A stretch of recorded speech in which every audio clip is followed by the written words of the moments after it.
कुछ ख्वाब सारी ज़िंदगी आपसे भुलाए नहीं जाते। हिल पार्क कराची का एक इलाका जहां सूरज ढलते ही खामोशी मौत का रूप ले लेती है।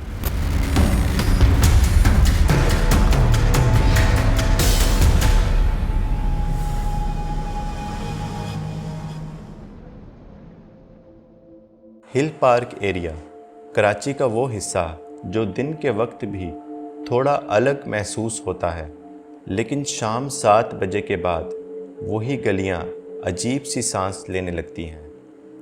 हिल पार्क हॉस्पिटल के राइट साइड वाली स्ट्रीट से जब सीधा अंदर जाते हैं तो 3 रास्ते निकलते हैं, लेफ़्ट, राइट और सेंटर में एक मस्जिद।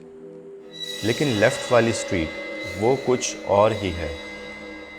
वही स्ट्रीट जहां मेरी आई स्पेशलिस्ट का क्लिनिक था। मैं तकरीबन 6 या 7 साल तक वहां जाती रही।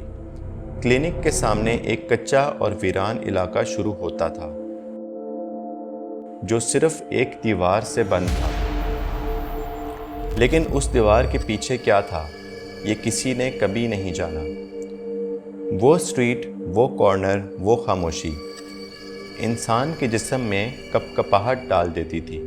लेकिन सबसे ज़्यादा क्रीपी चीज़ ये थी, एक छोटा सा पुराना हॉस्पिटल। ना वहाँ रोशनी होती थी, ना आवाज़, सिर्फ खामोशी और वीरानी। मैं हर दफ़ा उसके पास से गुज़रते वक्त उसे घूरती रहती थी, जैसे कोई मुझे खींच रहा हो,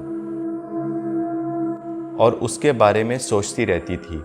इतना सोचती थी कि ख्वाब बन गए।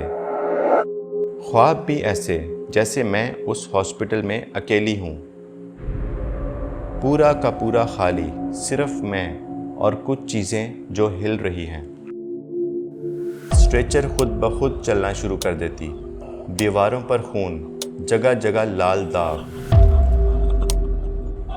चीज़ें मुझे मारने के लिए ऊपर से गिर रही हैं और कुछ लोग वाइट सूट में मेरी बॉडी का ऑपरेशन कर रहे हैं। खून ही खून मेरी पूरी बॉडी से। ये सिर्फ ख्वाब नहीं थे, ये नाइटमेयर्स थे जिनमें मैं अक्सर स्लीप पैरालिसिस का शिकार हो जाती थी। इतना कुछ पढ़ के सोती, वो डर वापस आ जाता।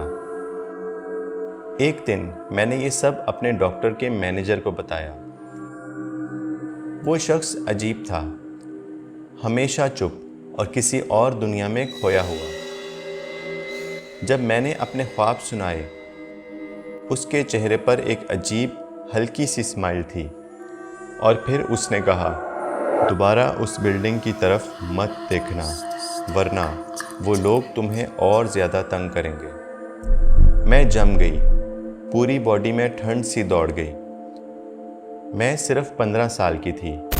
मुझे उस वक्त वो बात समझ नहीं आई थी, लेकिन आज जब सोचती हूँ दिल कांप जाता है। उस दिन के बाद मैंने बाबा के सामने दावा कर दिया, अब कुछ भी हो जाए मैं वहाँ नहीं जाऊँगी। और एक और अजीब बात, उस दिन के बाद वो ख्वाब भी नहीं आए। हिल पार्क का वो कोना, वो हॉस्पिटल, जब भी सूरज ढलता है तो आज भी वो जगह खौफ का मंजर पेश करती है।